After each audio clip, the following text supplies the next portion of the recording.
What's going on, beautiful people? Welcome to another episode of the Culture 316 podcast. I'm one of your hosts and producers, Jordan Nahisi. Joined by your co-host, Mo. What is up, people? Thank y'all so much for tuning in once again. Before we get to regular announcements, as you may or may not know, we finally have merch. Well, not we per se, but my dog over here, Mo, has merch. Get that MWO merch immediately. All right. The hockey jerseys are going to be announced soon.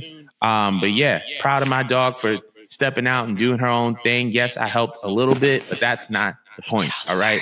No, I did not. Shut up. Shut up. Shut up. This is Mo's doing. All right. That's the end. All right. So, but yeah, be sure to cop some MWO merch. It's available on, I think, our Sellify store, which is labeled Brooklyn Strong Style. So be able to cop that merch. Also, if you're listening on Apple or Spotify podcasts, be sure to rate the show 5 stars and all that jazz. If you're watching us on YouTube, be sure to like, comment, and subscribe. We got a lot to get into today. I'm very excited about this show, so let's get underway. Obviously, the talk of the town last night, well, as of the airing of this show, 2 nights ago on AEW Dynamite, we saw the arrival, the long-awaited arrival of Mercedes Moné. She was a part of the opening segment, had an opening promo, and at the end of the show, she had a stare down with Julia Hart, who I believe is the current TBS champion. And this is after the main event, which was women, and that main event featured Willow Nightingale and Riho. So I wanted to know how you felt about Mercedes debuting in AEW. Okay, first of all, I love the way she came out and the way she looked like money. Number 2, I love that they started off the show with her and they didn't make the fans like sit around and wait. It's just like they knew what Boston came here for. They wanted to see their girl. So I like how they just started off the top of the show, letting her talk just so like they don't run into the issue of freaking her going over the time lapse. They let her give as much time as possible, even though her promo was not that long, for her to, talk about, her arrival there. Yeah. Sorry, I'm a little bit distracted by background. Hi, Dad. That being said, whatchamacallit? Give me a moment. Talk about her arrival. Just give me a moment. I'm so bad at working through distractions. Okay. Yeah, so I like the fact that she came in, she was able to talk about her arrival at AEW, and she came in interestingly saying that I am home. And I like that the fact that she said that just because, after everything that transpired, a lot of people thought that maybe she's going to go back to WWE. That's where she originally wanted to be at. That's where she wanted to make it big. And I just feel like the idea that she came in and she let everyone know, oh, guys, I'm home. I'm home. Like, it's kind of letting you know that she's going to be here for a while. And She plans on being here for a while. A lot of people have been speculating that maybe she's just going to do this for a year or 2, then go back to the E like everybody else.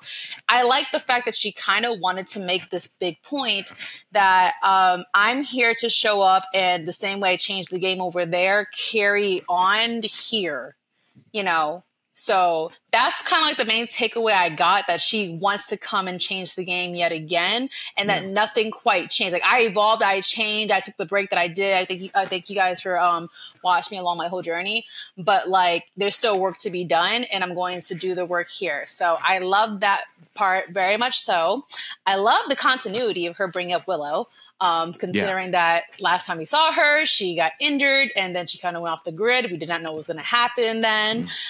So I can't wait to go see that feud. But I also find it very interesting that she's basically gunning for the TBS championship. I don't have anything wrong with it. I actually think that it's smart to do because if you put her straight into like the world title division, then she doesn't really have a true chance to intersect with these people ever again. Sasha's always been the type to want to put over every single belt. And I didn't take the tag team title seriously until it was on her and Bailey, and then it was again on her and Naomi. So I think she's trying to do that with the TBS belt. Not that no one necessarily doesn't care at all, but I think she just wants you to care in general about the whole division, not just the top of the top. And she's going to try to do with that belt and that division unfortunately, what Jade couldn't fully accomplish, because while Jade looked amazing with the belt and she did bring prestige to the belt, you know, her wrestling ability wasn't there to bring out the best matches out of everybody. Yeah. So you're going to get that opportunity with Mercedes before she jumps over for the world title. Yeah. So I just thought in general, it was very interesting. It was very engaging. It was very exciting. She looked like she was happy to be there. She sounded very proud of herself, very mature, very sure of herself. And I just loved it. I love the overall presentation. And I'm actually a little bit more excited now that I've seen her presented than I was in prior. Because I honestly was like kind of about her being over in AEW. But now she kind of grabbed my attention. What is your take on this? So for starters, I'm very, very glad that she showed up. I'm glad that she is back in wrestling. I'm glad that she's in AEW. From a numbers standpoint, they released a stat saying over the past 12 hours, her return has generated over 8 million views in comparison to Adam Copeland, who had 27 million when he debuted. CM Punk, when he debuted in AEW, he had 46 million views. I kind of wanted to address that. I feel like Adam had a little more shock value. And CM Punk, obviously, he was away from wrestling for 10 years. So I don't think that it's fair to compare all three just because they are some form of debut or return to wrestling in AEW. And it doesn't change the fact that Mercedes is a game changer, that she is someone who is a draw. Her opening up the show and her closing out the show, I think, is a sign for things to come. I believe that she is placing herself before I even get into that, we acknowledge when Tony Khan does something wrong. We need to acknowledge when Tony Khan is right. He was right. He was right in how he presented her, even just from the little details, her pulling up in the Maybach, like setting the tone, right? Then her opening promo, and then her in the main event, her facing off with Julia Hart, who was the TBS champion, and also having a little bit of a moment with Willow Nightingale, right? Like we kind of talked about before she goes into like that world title picture, I believe that it's super important for her to be in a situation where she's adding value. I mean, she's already adding value by her presence, right? But I feel like Toni Storm is kind of doing some amazing work as the AEW World Women's Champion. And I believe that it's not a matter of just going after the world title right away, but putting yourself in a position where you're like, okay, what division needs the most help? Which aspect of the program needs the most help? What needs to be elevated? And I think that the TBS championship is the perfect thing that needs to be elevated.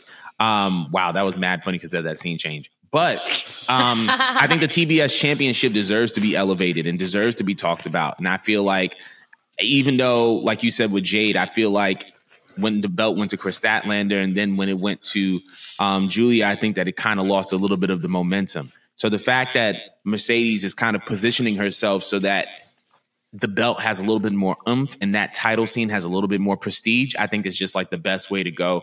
And I just really, really love the CEO, like the CEO chants, the CEO gimmick. It feels like an evolution of Sasha into who she is now. And also, we got to give it up for Bayley and for Naomi. You want to talk about some real friends, right? They were in attendance supporting Mercedes as she made her debut. And for y'all that's on the internet that's tribalistic and hating on them and saying that there was somebody that said that Bayley should be out of her WrestleMania match, which like shut up, bro. Oh my God. But it's just so glad to see them support each other. And it speaks a lot to Hunter and Triple H for saying, yeah, like, go ahead, support your friend. Like, I feel like that's not something that would have happened on Vince McMahon's watch. So kudos to Hunter for that.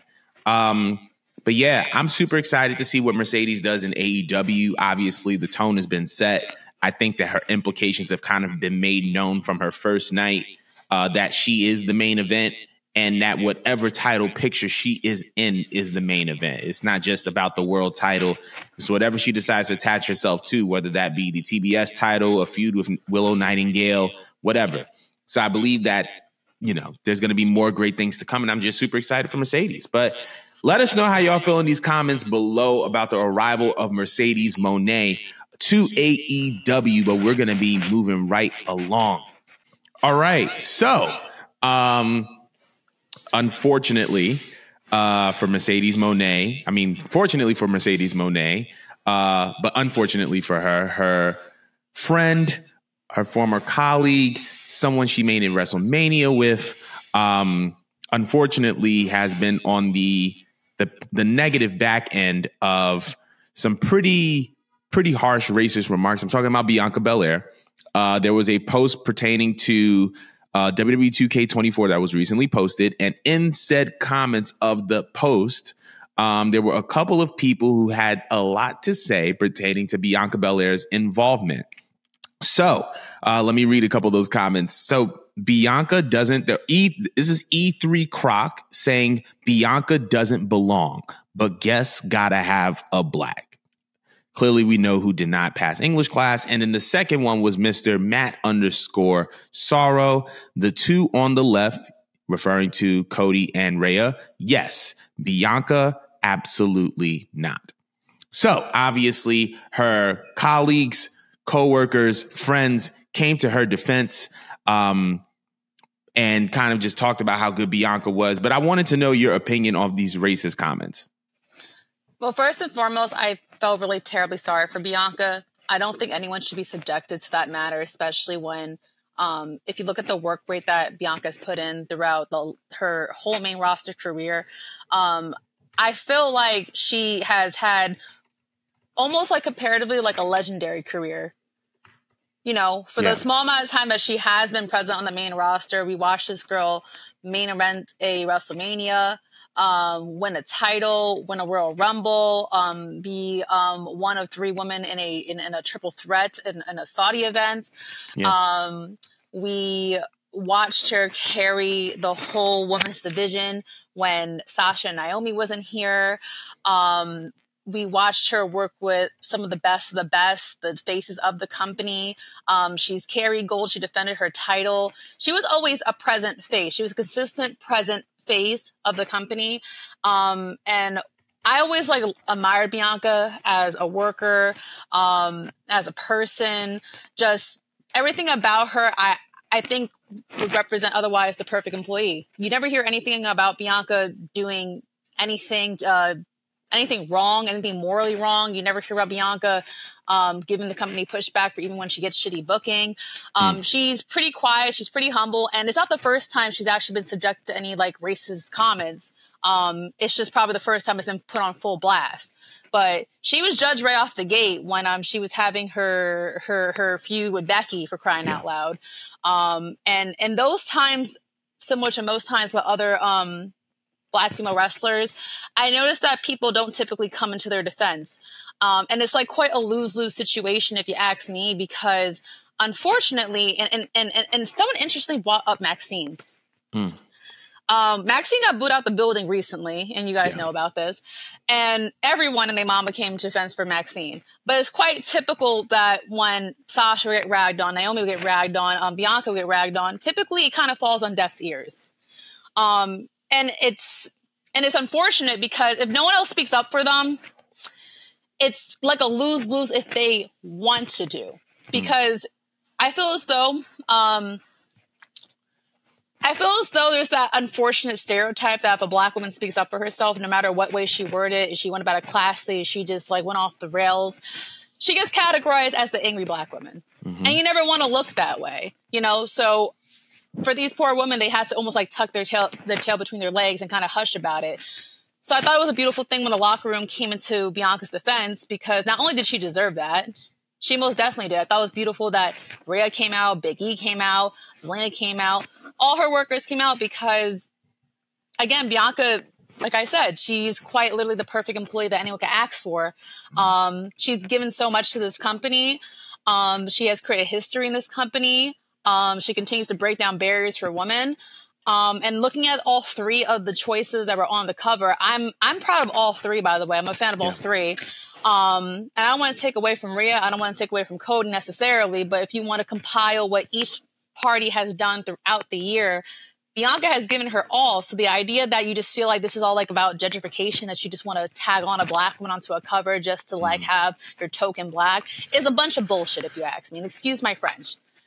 But and it's funny me saying that, 'cause I'm always swearing on this podcast, but it just irritates me, because it's just I would be so offended if I'm sitting here putting in the most work out of pretty much anyone on this roster currently, out of all the choices, men and women, besides probably like a Roman Reigns at this point, I'm putting in all the work and you're telling me I'm still not good enough. Like, what more do you want Bianca to do? What more is there left for her to do?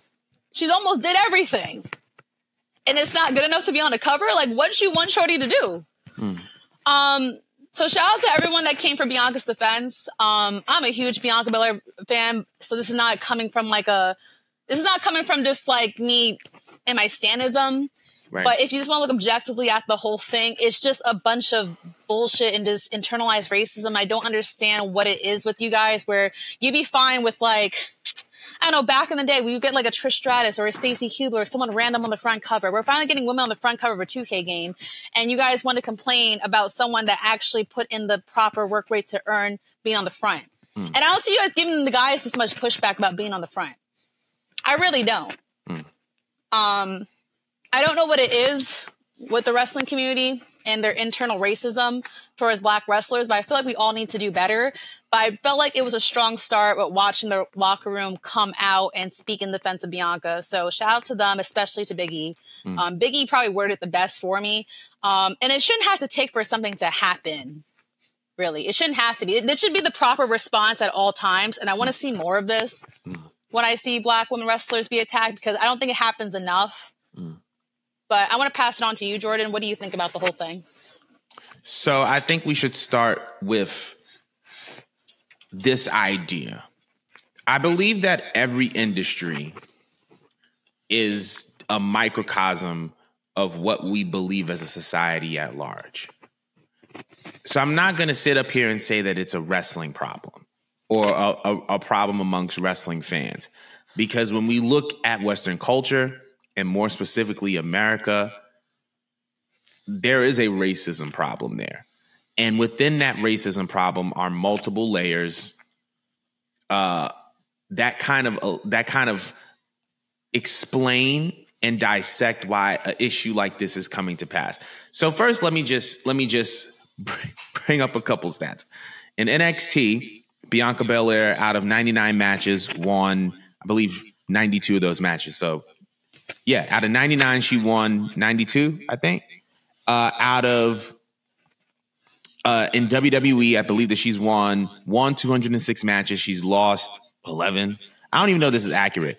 Actually, I'm going to go to this because this is actually more accurate. She's had 500 matches.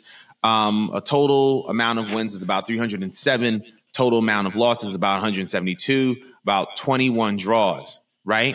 In addition to that, in 2023, Bianca Belair was a top merchandise seller in WWE, which means that she was amongst the Roman Reigns, the Rhea Ripleys, people like that. She sold at one point a comparable amount of merchandise to what we consider to be the top stars in WWE. When we look at business, not just in WWE, but in general, you lean into the things that work. And Bianca Belair works. Like, if we don't talk about color and we don't talk about all these things, she alone works. And then we could also roll off her WWE accomplishments, right? Royal Rumble winner, SmackDown Women's Champion, Raw Women's Champion, WrestleMania main eventer. Like, she's done it all. She is drama-free. She has her own show. She has been kind of the face of WWE as it pertains to press and media. So I don't understand where the issue comes into play when it comes to Bianca Belair and why. Actually, no, I do understand. I actually do understand why. I actually do understand why we're getting this feedback, though, and why we're getting this kind of pushback on the Bianca Belair perception, right? This idea that she is a face of WWE and she doesn't deserve it. The one comment that I paid attention to the most is that Bianca doesn't belong. How is someone who has produced great wrestling moments, how is someone who, from a business standpoint, has moved merchandise, has generated a lot of crossover appeal for WWE? We see a lot of people attracted to wrestling because of seeing someone like a Bianca Belair. We've seen it on World Star. We've seen it on multiple Black media outlets. She has that appeal, right? So how can someone that has statistically and numerically generated business for WWE not belong? I'll tell you why. Because of the perception of Black people when it comes to any form of success.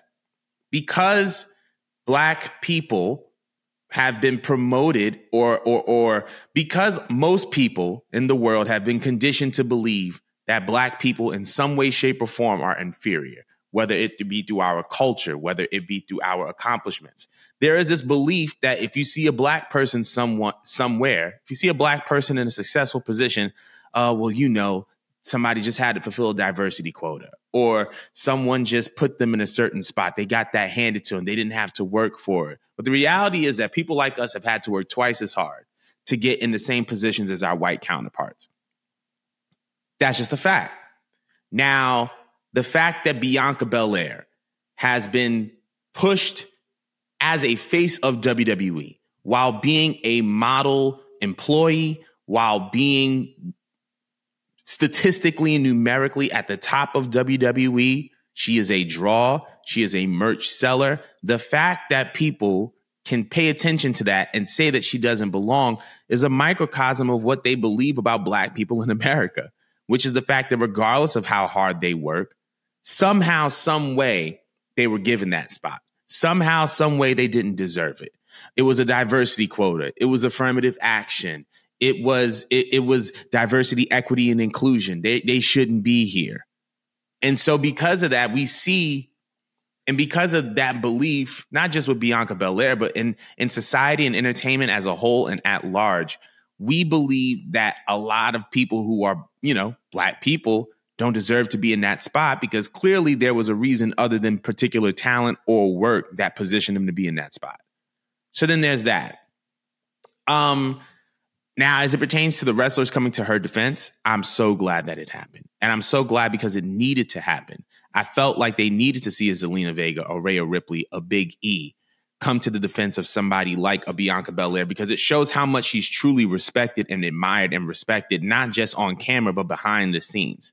When you have people like that running to your defense, it doesn't just mean you're a quality talent. It means you're a quality human being. But the reason why I'm so scared is because you kind of brought it up, right, with Maxine Dupree and this idea that you feel like there was kind of like her white counterparts weren't as attacked as Bianca Belair was. And that's because we don't, if you don't think that Black women in general deserve to be protected, you're not going to feel as if they deserve to be protected in entertainment or wrestling or sports.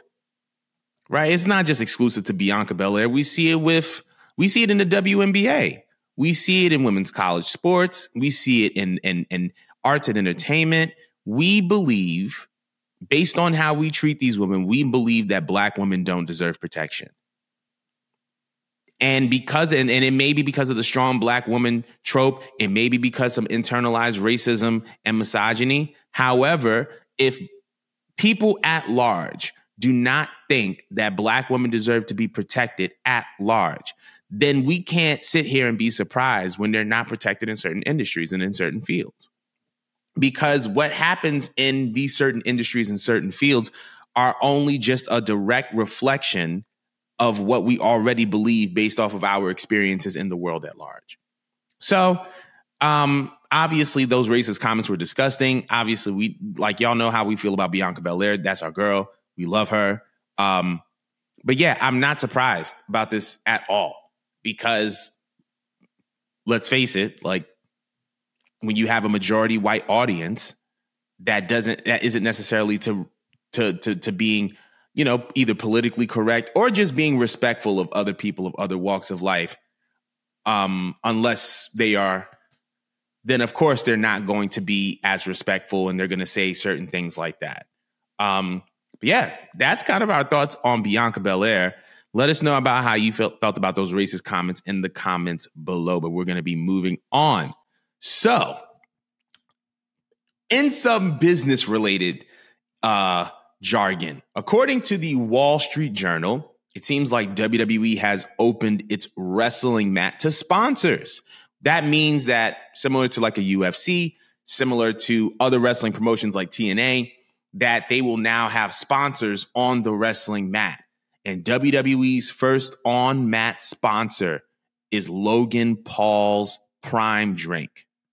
One of the most popular athletic drinks in the world. Obviously, Logan Paul is the current reigning and defending WWE United States champion. So I wanted to know how you felt about sponsors being on the mat, and how do you feel about this new deal featuring Logan Paul?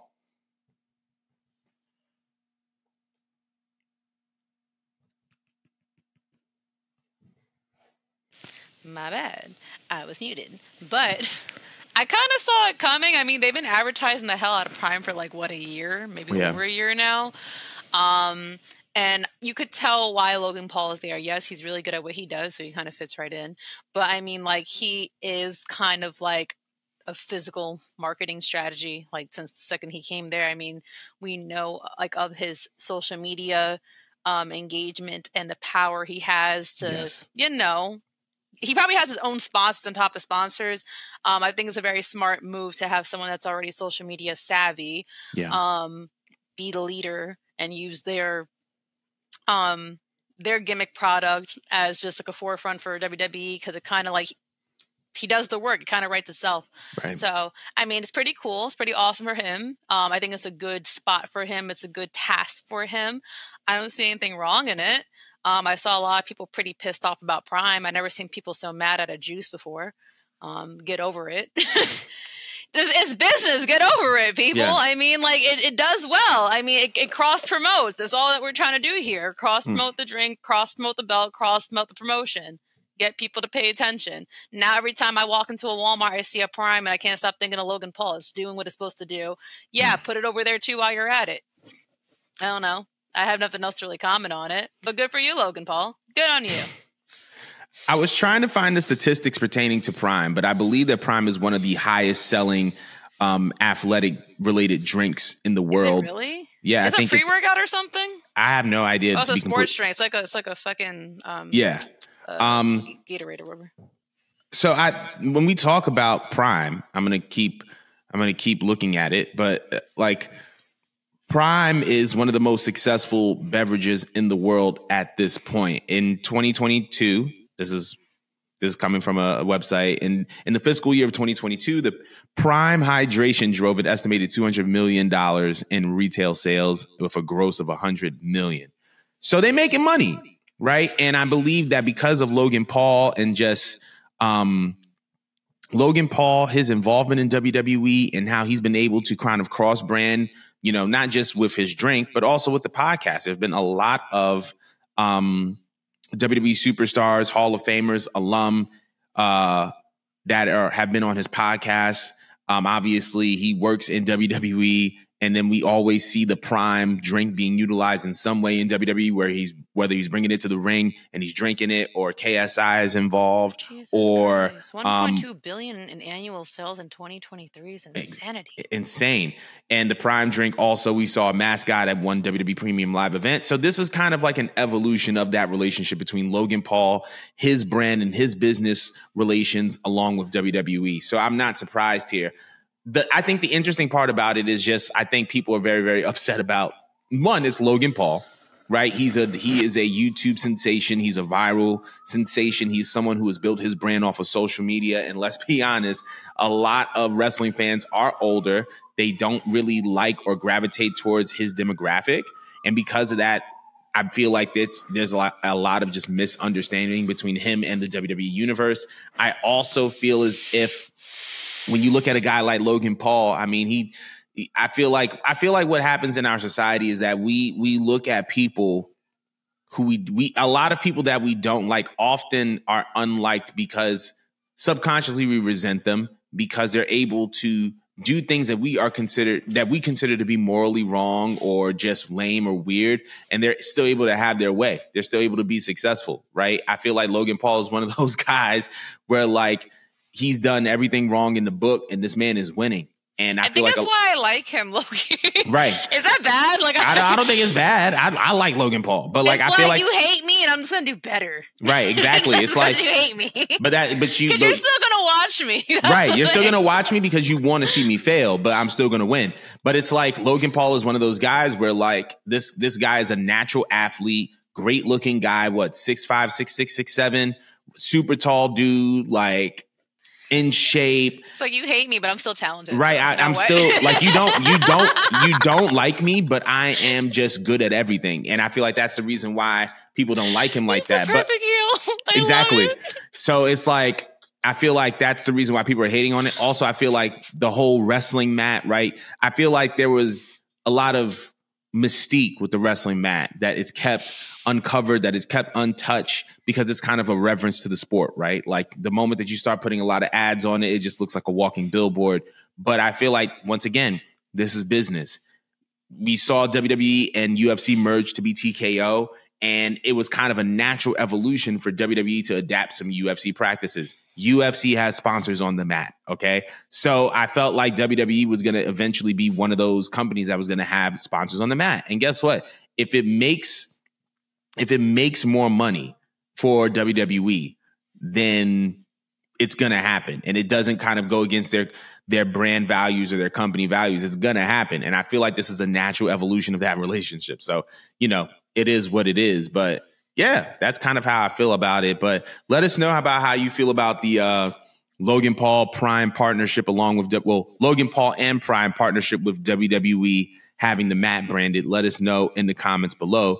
But we're moving on. So in addition, speaking of WWE, a couple of other people who have been announced to be inducted into the WWE Hall of Fame. One of those people is Muhammad Ali. Now, Muhammad Ali, for those of you who are unaware, he was actually involved in the first WrestleMania, in addition to just being one of the greatest combat sports people of all time, one of the greatest boxers of all time, if not the greatest boxer of all time. Him, probably Floyd, Mike Tyson. Those are probably the big three. But want to know how you feel about Muhammad Ali's induction into the Hall of Fame?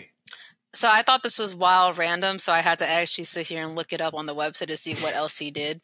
And yeah, I did see, the WrestleMania accolade, but before that I found very interesting is them stating that in June 26, 1976, he competed in the World of the Wars, which was an exhibition match against the WWE Hall of Famer Antonio Inoki inside of the Nippon, excuse me for pronouncing this wrong, Budokan Arena in Tokyo, Japan. Yeah. That's pretty awesome. So it goes all the way back. And it was like a 15-round, I guess, draw in front of like 32,000 fans. It's pretty awesome. That happened in Queens. Oh, they had another thing in Queens. Yeah. Okay, so he's been around. He's like been around. It wasn't just a one-off thing. Because I think it's stupid when they induct people and it's just like a one-off thing that they did and it's kind of random. Yeah. Although him obviously being featured at WrestleMania with, even though I don't like him, Hulk Hogan and Roddy Piper, that's pretty big. Yeah. But I didn't know that he was just around, and I just missed all this. I didn't even know that he did any of that.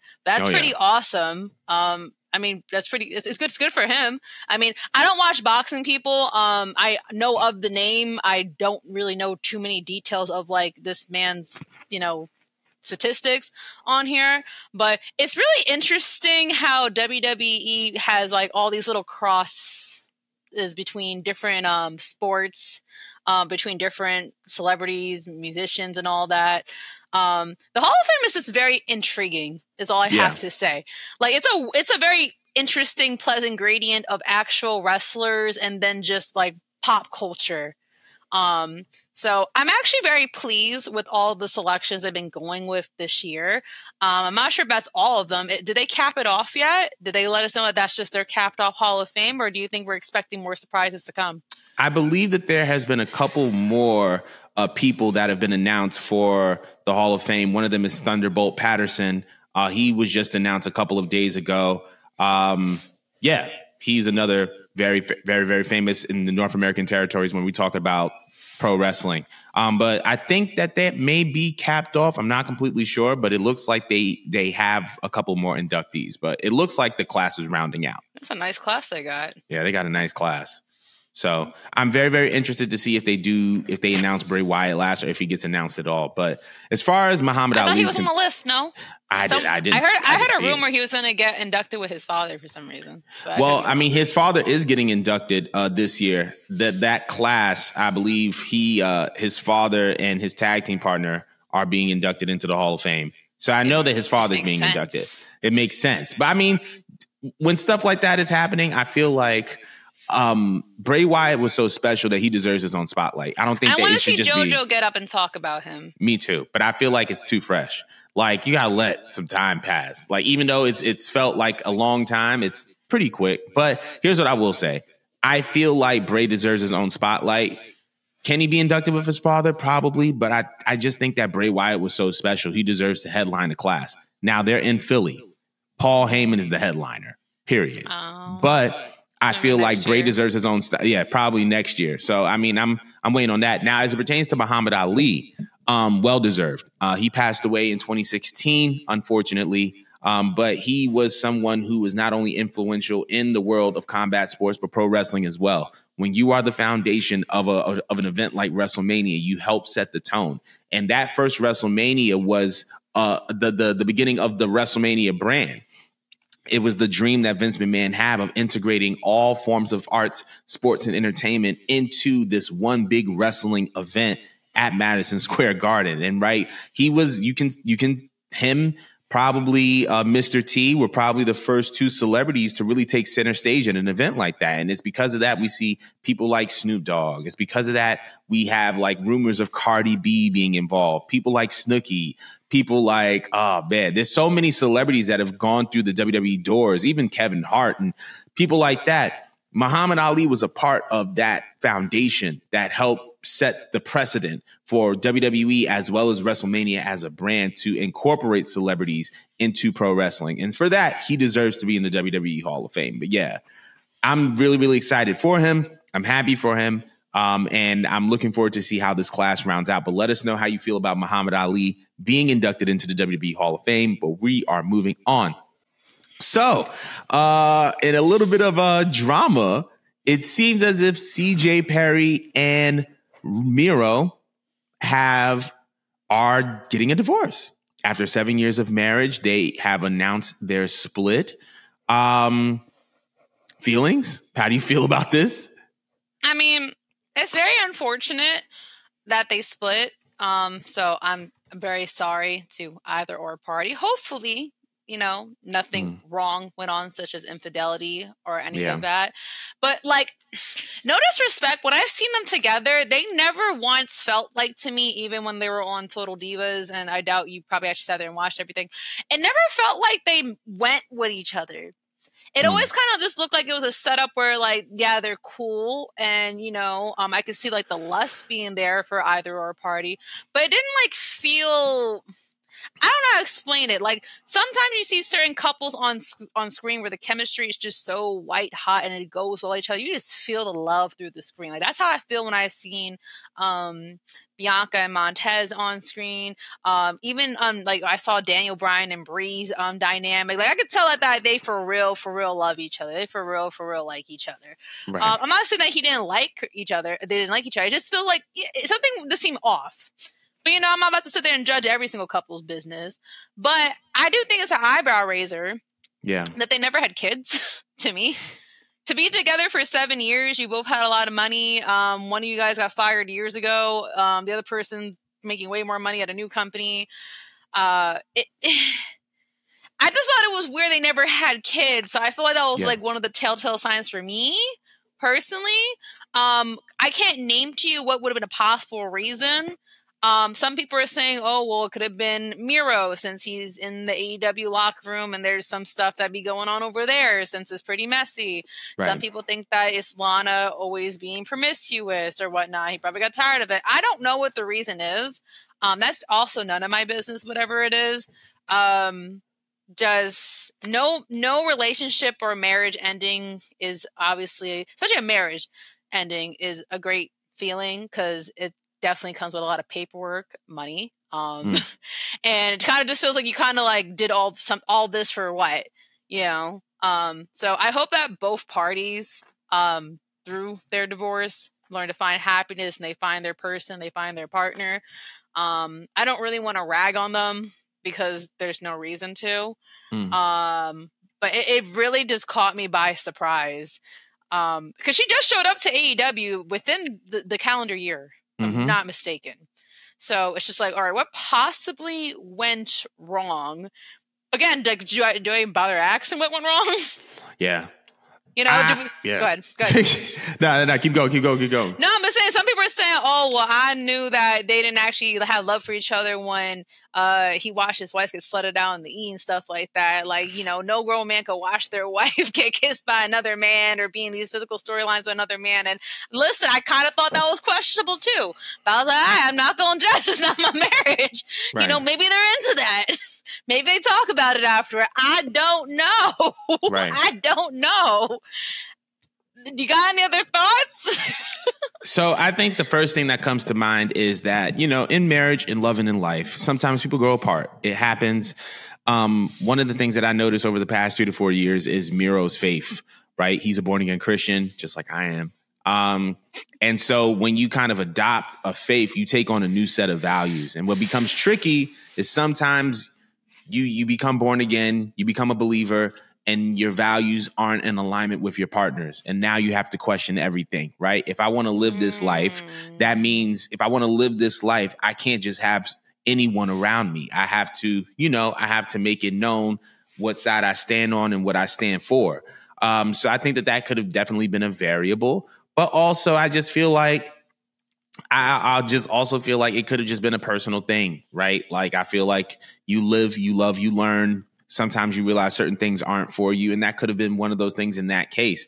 Nevertheless, though, I'm very, very interested to see what comes of this, though, because if they are agreeing to still be on-screen characters, what's going to come from this can be very interesting. The Miro, CJ Perry story, I feel like, has been dramatically enhanced now that we know that they're separate or that they've had a divorce. I think it's going to be really, really interesting. Maybe they're cool and they're friends. We also don't know that part. Yeah, I was about to say, I think CJ actually mentioned it in a statement that they're going to move forward as friends and on-screen characters. So, they have that intact. I don't feel like if something was bad, I feel like you wouldn't want to be somebody's friend. But, that's just the me. I don't think Tony would be that cruel to put two people that just got divorced on screen with each other. But I mean, hey, if AEW is a creative control centric environment, and if that's something that they want to do, then, I don't think Tony's going to get in the way of that. But, we'll see what happens. I'm very, very interested to see what comes of this. But let us know how you feel about the Miro CJ Perry divorce in the comments below. But we're going to be moving on because we're just going to bundle these next two topics because this is just like a very pop culture-esque moment. All right. This past Monday night, WWE was in Houston, Texas, home of a lot of famous celebrities, rappers. One in particular is one of the biggest rappers in the world, Mr. Travis Scott. And in addition to that, we saw John Cena, The Rock, and Bad Bunny appear at the Oscars.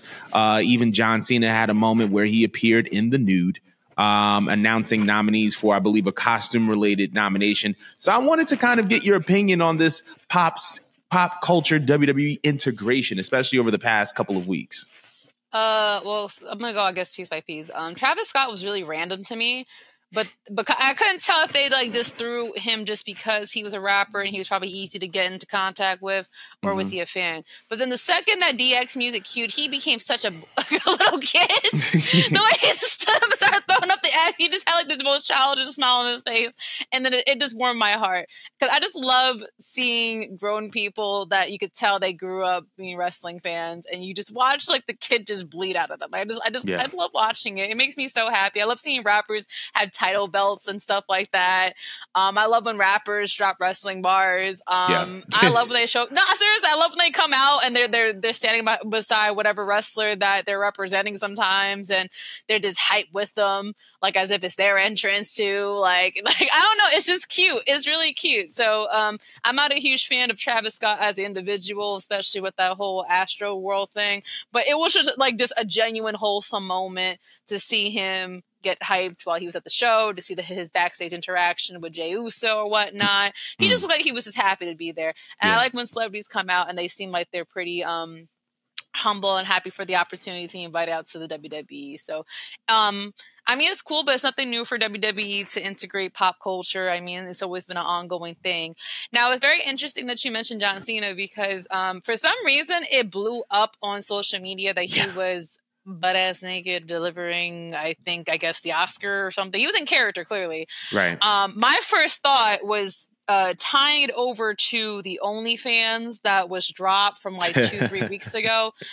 And then somebody had informed me that it was part of his character and he's just really committed to the role. But for some reason, the internet just made this into a whole Illuminati talk yet again and said that he sold his soul to the devil. And I'm just like, isn't he just playing a role? Like, he's John Cena. You know, he can't keep the WWE like polish and sheen on forever. And it's not like we haven't seen this man naked in some other movies. He was naked in the Peacemaker, not in a movie, the show Peacemaker. You know what I'm saying? Like, he's already been slowly but surely growing out of his box of just looking, you know, constantly PG. And it's not like he started off PG. Like, this man has some wild ass bars back in his Thugonomics days, all right? So to me, I wasn't gagging. I did gag at the OnlyFans because John, we'll talk about this. Especially when I saw the captions to the OnlyFans post, I'm like, yo, John, you gotta chill out. But for him to be presenting naked, I thought it was comedic. I thought it was funny. I thought it was cool. Obviously, he's long gone and moved on from WWE. He's just being a comedy act and he's just enjoying whatever he's doing, whatever role. I mean, it seemed like he was having fun. But I love the fact that WWE is kind of becoming more and more mainstream by interacting, I guess, more with bigger stages, bigger companies, bigger stars. Again, I guess it kind of circles back to our previous points on other shows, but it's as if wrestling is getting cool again. Yeah. Agreed. I think on the topic of the Oscars, we have to mention Megan Thee Stallion and Sasha Banks being at the anime convention. Yeah, very true. That's what really put me over. Oh my God, seeing them beside one another, because we already got Bianca next to Megan Thee Stallion a couple of years ago, and that popped me, because those are both my girls. Like, Sasha and Megan, them both anime fans, you know, I loved it. And they presented Sasha to not only, you know, just be an actor, they definitely doubled down on her being a professional wrestler. It's cool. It's cool to see wrestling become mainstream again. I love it. I adore it. Let's do more of it. But I would like to see WWE like actually incorporate more female rappers into, you know, their show.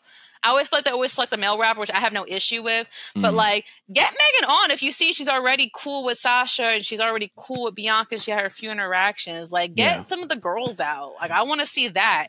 Get that in a WrestleMania entrance. I'm excited to see that. You know, I feel like that will also reel in some views. But what do you think about it? First of all, I want to first capitalize off of what you said. Stop waiting until things become safe to make it a part of your product. We always see this, right? Like, because at one point, male rappers weren't really in WWE either until it was considered safe and not taboo. And I feel like because of the nature of women in rap and the content matter, which is irrelevant, but I feel like they're waiting for it to get safe. And while they're waiting for it to get safe, they're missing out on very, very, very, very important potential partnerships, whether it's Megan, whether it's Cardi. They have a chance to do so much because clearly these are very, very, very, very big public figures who have had wrestling a part of their lives since they were children. So just loop them in. Stop waiting until things become safe to make them a part of your product. Now, moving on to everything else.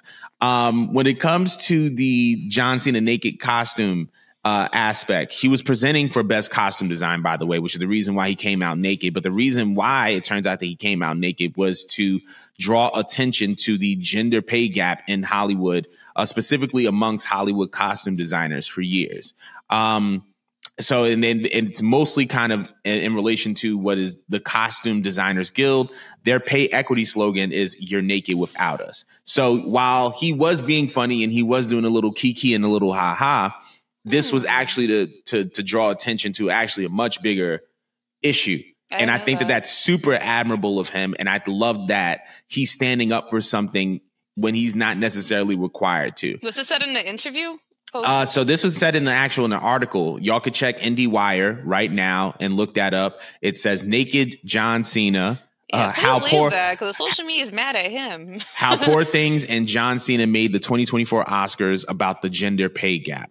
So, and then obviously with The Rock, like The Rock is Hollywood. He's one of the highest paid figures ever in Hollywood. So it's no surprise that he was there. Bad Bunny, another major pivotal entertainment figure who was at the Oscars. But the fact that we're seeing more and more figures from WWE at the Oscars shows how pivotal this Nick Khan involvement is, because it's the fact that he has been involved in the entertainment industry that allows WWE and entertainment to connect the way that it's connecting right now. As it pertains to Travis Scott is a big wrestling fan. In fact, his label and his brand is called Cactus Jack, obviously inspired by the great Mick Foley. He has been a very, very vocal wrestling fan. And, it's kind of in alignment with his brand. If you go to his shows, you can tell that it's a very high energy, high octane environment. So the fact that he was at a wrestling show doesn't surprise me at all. It's a part of who he is. He's just a hype, rageful guy. And I love that for him. But yeah, like it's really, it's always great to see wrestling and pop culture collide. Especially when there are people that look like us involved. And when as it pertains to Mercedes and Megan, I love the fact that Mercedes is putting herself out there, not just as a pro wrestler, but as an overall entertainment figure. And she's doing it without the WWE platform. I think we've kind of talked about this before, but I felt like there was this stigma where you had to go to WWE if you wanted to be the wrestler who crosses over. But now Mercedes being in AEW, being seen at these conventions, is saying, listen, I could cross over with or without you. That's not the point. I'm Mercedes Moné. I'm going to be money everywhere I go, and I am the platform, not y'all. So I think that the fact that Mercedes is being seen in all these lights and in all these ways is just very, very important, especially for wrestlers who are under the perception that you have to be in WWE in order to cross over to mainstream media. But yeah, that is about that. So if y'all have any thoughts about wrestling and pop culture, let us know in the comments below. But thank y'all so much for tuning in to this latest episode of Culture 316. Super glad you guys are enjoying us. We have some great things coming up, and we'll see you next week.